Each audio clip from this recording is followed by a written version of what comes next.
Hello बच्चों, the question says a force of 2 newton gives a mass m1 an acceleration of 5 metre per second square and a mass m2 an acceleration of 7 metre per second square. What acceleration would be produce if both the masses are tied together.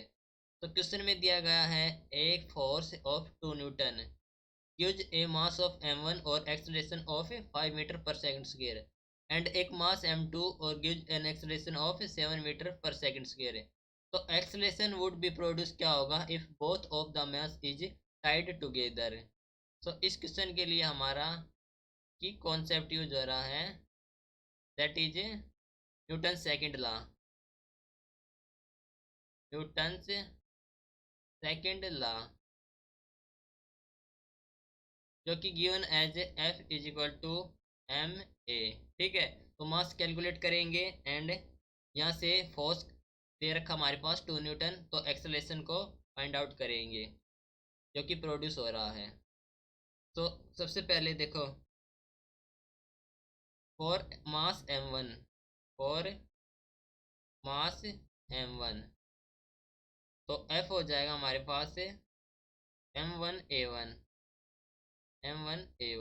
Right. तो force दे रखा हमारे पास 2 newton है, so 2 is equal to m1 into acceleration कितना है 5 है, तो m1 आ जाएगा हमारे पास 2/5 kilogram.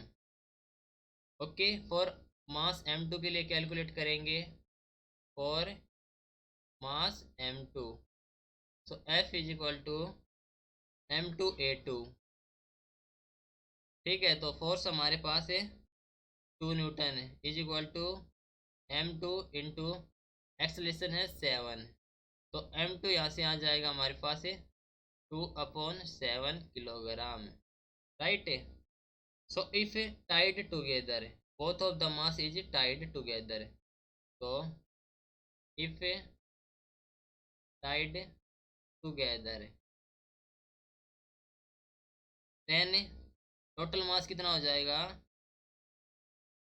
Total mass m is equal to m1 plus m2 which is given as 2/5 plus 2/7. ठीक है, एलसीएम लेते हैं 35, तो ये 14 plus 10 that is equal to 24/35 kilogram.